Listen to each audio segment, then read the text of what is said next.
La dernière pleine lune a été pas mal éprouvante, en tout cas émotionnellement. Il y a pu y avoir pas mal de choses qui se sont produites à l'intérieur de nous, des blessures qu'on pensait peut-être disparues qui ont pu remonter. Et là, on va totalement donc changer de cycle, même si c'est une continuité quand même. Donc la nouvelle lune va être en Balance, on va délaisser les énergies de la Vierge et on se parle plus en détail de tout ça dans cette nouvelle bulle lunaire.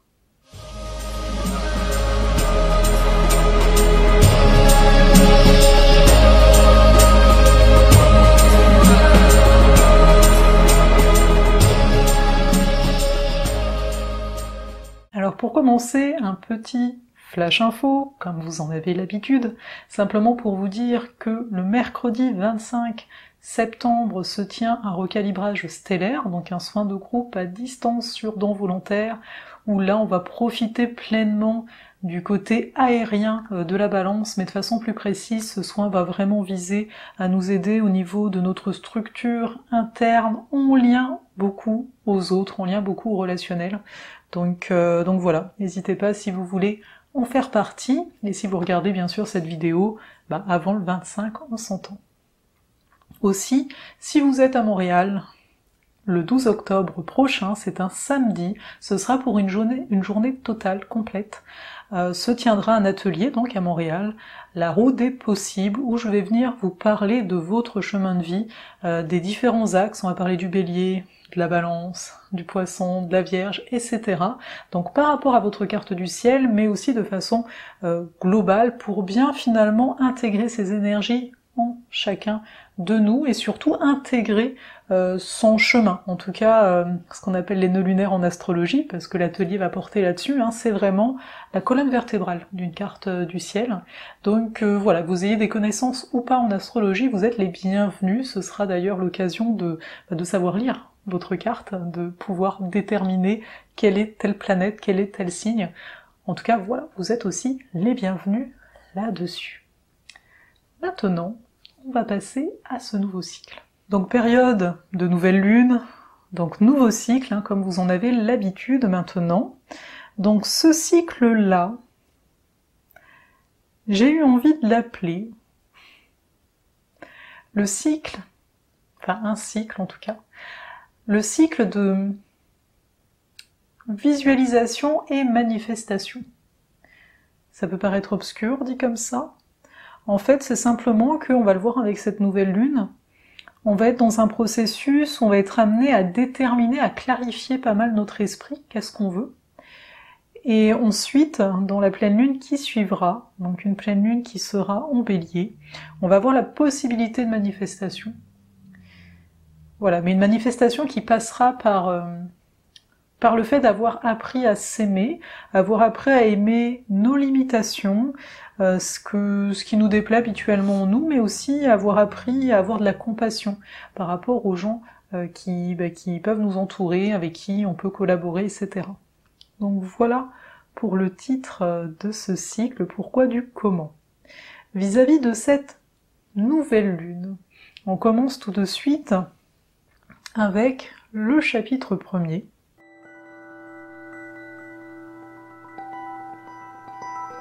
que j'ai donc nommé ce chapitre 1er en quête d'harmonie. Quand on parle d'harmonie, donc on est en quête de ça, automatiquement, vous y pensez, je pense, c'est que il y a de la disharmonie, il y a du déséquilibre, il y a même une lutte à l'intérieur de nous. Alors ce titre n'est pas anodin, si vous connaissez un petit peu l'astrologie, vous savez que l'harmonie c'est un des mots-clés, on va dire, du signe de la Balance. Et là, cette nouvelle lune, comme vous le voyez, est en Balance. On a 4 planètes en Balance, le Soleil, la Lune, mais aussi Vénus et Mercure. La planète maîtresse de la Balance, c'est Vénus, et Vénus se situe aussi en Balance, donc ça accentue. C'est une carte très particulière parce qu'on a quand même 4 planètes chez elle. Vénus est chez elle, Saturne est chez lui en Capricorne, Jupiter est chez lui en Sagittaire, et Neptune est chez elle en Poisson. Aussi, on a donc 4 planètes en Balance, on a 4 planètes donc en signe d'air, on a 4 planètes en signe de terre, ça fait beaucoup de 4. Et ce qui est marrant avec le 4, le chiffre, la vibration, c'est qu'il y a vraiment une recherche de stabilité. Donc derrière cette quête d'harmonie, on cherche à se stabiliser.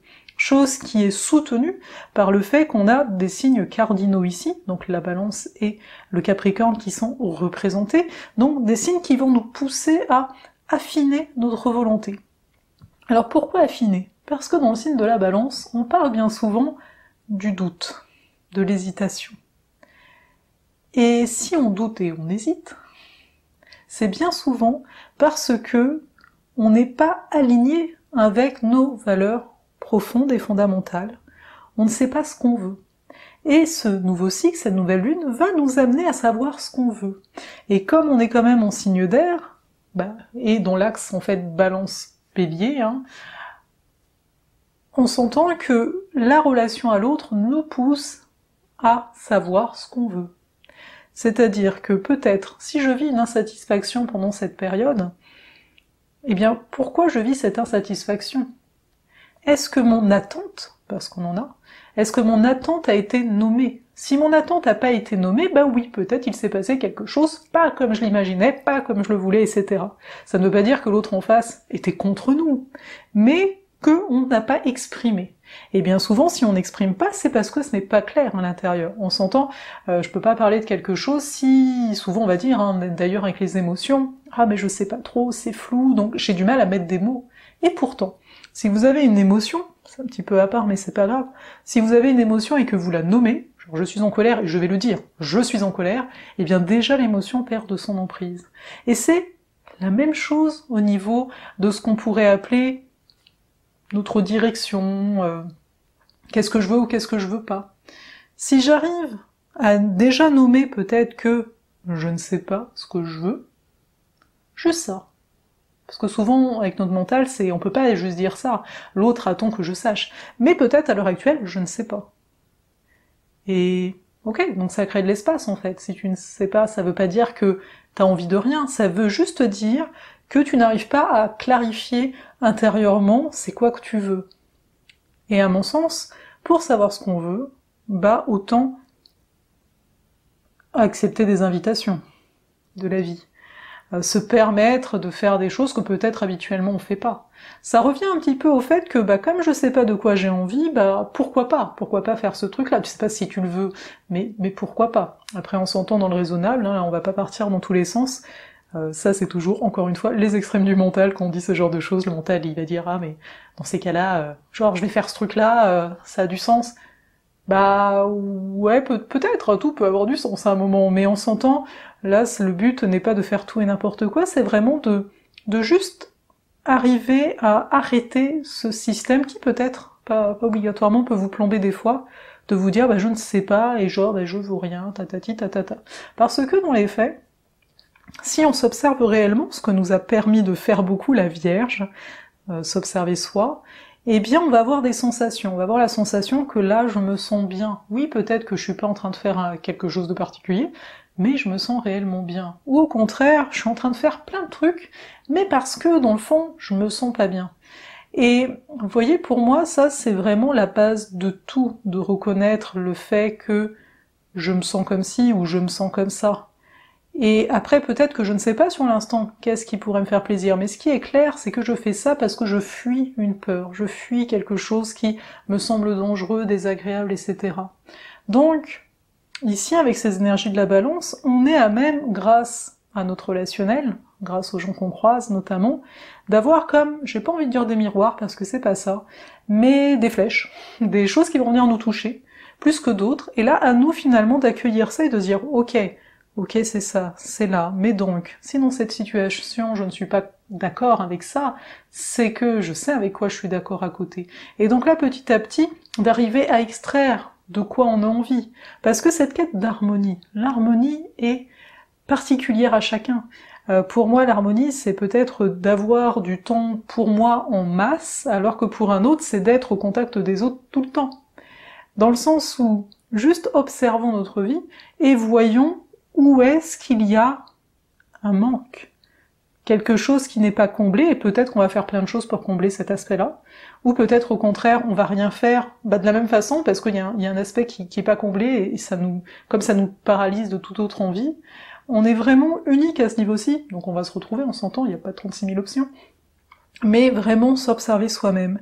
Et donc, quand on est dans cet axe-là, Balance-Bélier, je dis ça parce que la Balance s'observe toujours avec le Bélier, hein, les signes ne sont pas du tout séparés comme des fois on peut avoir l'impression, eh bien ça veut dire d'être assez égoïste pour revenir à soi, et de se dire qu'est-ce que je veux, et de le mentionner, mais à la fois savoir dire les choses avec diplomatie, avec cœur. C'est-à-dire que je suis pas obligée de jeter mes émotions aux autres, non. Justement, si je ne suis plus en lutte par rapport à différentes parties de moi, si je n'ai plus peur aussi du conflit, du conflit déjà à l'intérieur de moi, si j'accepte, si je m'unis en moi, eh bien automatiquement ma relation avec les autres va être altérée et va pouvoir s'ajuster en fait. On va pouvoir évoluer ensemble. Et là, ce qu'on voit qui est pas mal important dans cette carte, en fait, ça va faire partie plutôt du second chapitre. Mais voilà, ce que je voulais vraiment vous dire au niveau de la balance, de toutes les énergies qu'on a là, c'est on est en quête vraiment de légèreté. On a envie de prendre un verre peut-être avec des amis aussi, mais vraiment sans chercher un sens à tout ça, sans trop se prendre la tête. Mais voilà, finalement se donner de l'espace, se donner du temps avec soi et avec les autres où on se respecte. Parce que là, la notion de respect est très forte, la notion de s'aimer soi-même aussi, vu que ça passe par là, pour avoir du respect. Et finalement d'arriver à se détacher petit à petit de la peur de blesser l'autre, ou la peur d'être blessé soi-même, genre je vais pas faire ci ou faire ça parce que peut-être qu'on va me blesser en retour, ou peut-être qu'on va pas me comprendre. Ça, la compréhension, c'est quelque chose qu'on a beaucoup vu avec les énergies de la Vierge juste avant, et je pense que chacun a pu être amené à dépasser ça.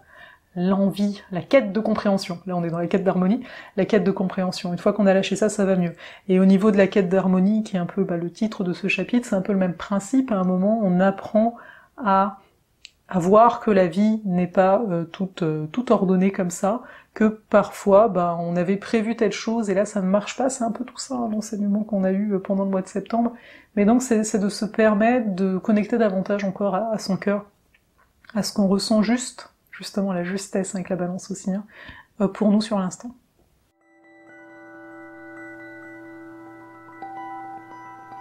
Alors, nous arrivons au second chapitre, donc, que j'ai nommé « Dépasser les apparences ». Oui, mais je vais surtout vous parler de ce que j'allais vous parler tout à l'heure, et que je me suis dit non, on va garder ça pour chapitre 2, n'est-ce pas ? Donc en fait, ce dont je voulais parler, donc au niveau de la balance, on a cette notion d'apparence. Donc une apparence n'est pas forcément ici trompeuse, c'est pas ça du tout que je veux dire, mais que on a quand même des protections qui peuvent être là. Il y a aussi des façons, on va se dire, il y a certaines choses qui ne se disent pas quand on est face à plusieurs personnes, ou en public, ou peu importe. On a comme des manières, et ces manières, ça peut être l'éducation, ça peut être tout ça, font que on peut avoir du mal à savoir qu'est-ce qu'on veut dans le fond. Et là, ce qui se passe avec cette carte, c'est qu'on a déjà Vénus qui est carré, donc en aspect de tension, à Saturne. Saturne qui est redevenu direct le 18 septembre, qui fait que d'un coup, on a comme plus d'énergie pour construire. Donc on a envie d'une structure, mais on sent que c'est quelque chose de nouveau qu'il nous faut, mais on peut avoir du mal. Et là, en fait, justement, le carré de Saturne et de Vénus nous montre cette difficulté. C'est-à-dire que d'un côté, j'ai Vénus en Balance qui est en mode voilà, j'ai besoin de légèreté, peut-être que j'ai besoin de déléguer certaines tâches, peut-être que j'ai besoin d'apporter plus de légèreté dans mon quotidien, etc. J'ai besoin de voir du monde, j'ai envie, mais en même temps, on a toujours Saturne en Capricorne, qui lui dit « ok pour tout ça, ok pour avoir peut-être plus de social, plus de relationnel dans ta vie, ou pour alléger certaines choses, etc. Mais avant ça, il convient de déterminer qu'est-ce que tu veux vraiment. Sinon, tu risques de faire des choses plus parce que tu penses que c'est ça qu'il faut faire, mais pas parce que vraiment ça te tient à cœur à toi. Donc on peut se sentir un peu frustré pendant cette période. Il y a des choses qui ne tournent pas exactement comme on aimerait, ou au contraire, si on arrive à prendre de la distance, c'est un peu le message des deux signes ici, eh bien on peut petit à petit commencer à voir que c'est en faisant telle activité, puis telle autre, que un amour qui pourra durer, on va dire, commence à être construit. Aussi, en parallèle, on a Mercure qui, lui, est carré à Pluton. Il était carré à Saturne peu de temps avant la date du 28 septembre, donc ça a pu amener aussi beaucoup de frustration au niveau planification. Quand Mercure est carré à Saturne, ça donne un peu le côté ok, j'ai plein d'idées, etc., mais Saturne retient. Non mais attends, là, où est-ce que tu vas, comment tu vas, etc. Et là, Mercure, c'est par rapport à Pluton, donc on voit qu'il peut encore y avoir des tensions intérieures en lien à des blessures, donc on peut avoir du mal à exprimer notre vérité, on peut manquer quelque part peut-être de tact, donc juste pendant cette période de voir que parfois, c'est pas obligé, c'est pas pour tout le monde, mais les mots peuvent dépasser finalement la pensée, ça peut arriver pendant ce genre de configuration, que des choses soient dites, ou des gestes, ou peu importe, qui soient mal pris, voilà, comme on dit, c'est ça, donc de pas s'inquiéter, on va dire, mais de voir qu'il y a quand même une tension par rapport à ça, donc autant intérieure, mais autant on va le voir chez les autres. C'est-à-dire que la personne va peut-être dire quelque chose parce qu'elle était énervée, parce qu'elle a du mal à gérer son émotion, et ça sort tout croche, donc de façon maladroite. C'est ce que veut dire tout croche. Voilà pour ça. Mais en même temps, ça permet d'aller au-delà des apparences, parce qu'un Mercure carré Pluton, il veut la vérité, et des fois, pour obtenir la vérité, on va faire un coup d'éclat, on va dire quelque chose qui ne se dit pas, justement, par rapport à la balance, mais au moins ça va sortir. Juste de voir que cette envie de vérité qui est sous-jacente, on va plonger dedans avec les énergies du Scorpion dès le mois prochain, on aura déjà pas mal pour la pleine lune de planètes qui seront, je crois bien, déjà en Scorpion, notamment Vénus et Mercure, mais donc là c'est la préparation, de voir qu'on a envie de vérité, qu'on a plus envie qu'on nous dise des choses en mode je suis à la surface, c'est ça l'apparence, je suis à la surface et puis c'est tout. Non, petit à petit, présentement, même par rapport à nous, on en a marre, on va dire, de nos propres structures qui viennent du passé, on a envie de quelque chose de bien plus grand que nous. En fait, on a envie de se grandir, donc on a envie de quelque chose de bien plus grand. Et quelque part, pinailler sur des détails, etc., ça ne peut plus fonctionner, en fait. Avant, c'était peut-être correct, mais là, non. Là, ce n'est plus du tout correct pour nous. Donc voilà ce que je voulais vous dire au niveau de ce chapitre-là. On va se retrouver pour le tout dernier.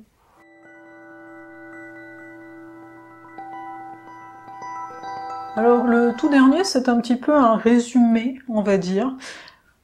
Je peux, bien entendu, il y a toujours Jupiter, carré Neptune, donc il y a toujours en ligne de fond, j'ai envie de le dire ainsi, il y a toujours nos idéaux, à quel point on arrive à porter nos idéaux dans le monde, à quel point notre vision, nos perceptions, notre sensibilité, on arrive à faire la place. C'est comme si... c'est comme un sorte de fil rouge qui nous dit ici, on va considérer aussi Uranus qui est en Taureau, qui est un petit peu tout seul, mais on va le considérer. Il y a vraiment un désir de développement de soi, mais en fait c'est d'ouverture de soi qui est là. On sent que oui, il y a les changements, tout ce que je vous dis là, c'est des changements internes, mais il y a vraiment un changement externe, c'est-à-dire propre à nous tous ici, qui est en train de s'opérer de façon sous-jacente. Et on ne sait pas exactement la forme que ça va prendre, on ne sait pas exactement à quoi va ressembler en fait le monde dans lequel on évolue. Alors certains vont faire certaines actions, etc., et parce que voilà, c'est ainsi, je veux dire, on a des choses à expérimenter, mais en sous-jacent, c'est du genre à quel point les idéaux vont réussir à s'ancrer dans notre réalité. On va le voir beaucoup en 2020, même là, d'ici la fin de l'année, mais quand Jupiter va rentrer en Capricorne, et là, il y a ça, c'est quelque chose qui est sous-jacent. Mais au niveau du reste de la carte, j'ai un peu vu tout le monde. Il y a juste Mars, c'est vrai que je n'ai pas vu Mars. Mars est en trigone avec Pluton. Donc ça nous pousse quand même à aller vers nos peurs, de plus avoir peur de dire les choses. Bon, ça reste un Mars vierge, donc on peut être toujours dans une petite énergie qu'il y a des choses à faire. Mais là on veut approfondir. Donc le rythme quand même, à mon sens, est plus lent que quand c'était en Vierge, où on était un peu nerveux tout le temps. Là, il y a vraiment un appel à plus d'harmonie, encore une fois, mais ralentir et aller plus en profondeur des choses, et plus en profondeur des choses veut donc dire aussi avoir ce désir là qui peut être un peu en tension intérieure, ce désir de dire clairement les choses à l'autre. Et la vérité, la vraie vérité, quoi, pas juste, comme je viens de le dire tout à l'heure, rester en surface, etc. Donc c'est beaucoup ça qui ressort. C'est assez particulier comme début de cycle, hein, je vous le cacherai pas. En tout cas pour moi, on a beau le transmettre. Parce que il y a vraiment cet aspect de ralentissement, et en même temps on est au contact des autres. On n'est pas reclus forcément dans cette carte, mais encore, on peut l'être. La tension, là, Vénus-Saturne, ça peut être ça aussi, une Vénus qui veut voir du monde, etc. Mais le Saturne, en conjoint à Pluton et Capricorne, c'est « mais non, reste dans ton coin ». Et on peut sentir cette tension-là, ce désir de communiquer, de continuer un petit peu comme si c'était toujours l'été, mais en même temps, bah non, c'est plus l'été, et puis t'as besoin de te régénérer. Voilà, on peut aussi le vivre comme ça, ces énergies, d'un côté on erre, ou ouais, on fait des choses, etc., on rencontre des gens, c'est chouette, et en même temps la lourdeur de la Terre, hein, Mars en Vierge, Uranus en Taureau, Pluton, Saturne en Capricorne, le côté, c'est fatigant en fait, hein, tout ça. Donc c'est d'arriver finalement à rester groundé en tout temps, à savoir se respecter, à savoir se dire bah là j'ai dit oui, mais en fait ça va être un non parce que là je sens que c'est non au niveau de mon énergie. Donc prenez soin de vous, j'ai envie de dire à ce niveau-ci, donc écoutez-vous en fait quand j'y prenez soin de vous, parce que ça peut être une période pas mal fatigante. Donc voilà ce que j'avais envie, enfin ce qui est venu en fait, à vous dire par rapport à ça. Il peut y avoir quand même, on peut prendre du plaisir hein, quand même pendant cette période, il y a quand même Jupiter qui est en bel aspect à Vénus, donc il peut y avoir de belles opportunités hein, qui apparaissent, etc. Je vais m'arrêter là, pour cette fois-ci. Et voilà, ouais c'est ça, faut pas que je regarde les cartes, toujours un truc à dire en plus. Donc prenez soin de vous, n'hésitez pas à rejoindre l'infolettre, toujours si vous en avez le souhait, donc je vous mets toujours le lien en fait en commentaire de la vidéo, etc. Sinon, bah voilà, je vous ai parlé de tout ce qu'il faut au début de toute façon. Vous pouvez me rejoindre sur les réseaux si vous voulez, j'avoue que dernièrement je suis pas trop là, parce que justement je prends soin de mon côté ermite, j'ai un côté ermite plutôt fort, surtout dernièrement, parce que j'étais justement beaucoup vers l'extérieur, donc là il y a un équilibre que j'opère aussi. Donc voilà, je vais m'arrêter là, et je vous dis à la prochaine vidéo. Ah oui, si vous venez dans l'infolettre, il y a la bulle solaire, où je vous parle en fait, en 10 minutes à peu près, je vous parle des énergies de la Balance jusqu'au 24 octobre, donc n'hésitez pas à rejoindre l'infolettre, ne serait-ce que pour ça, même si vous aurez aussi de mes nouvelles, hein, je vous en cache pas. Voilà, à bientôt.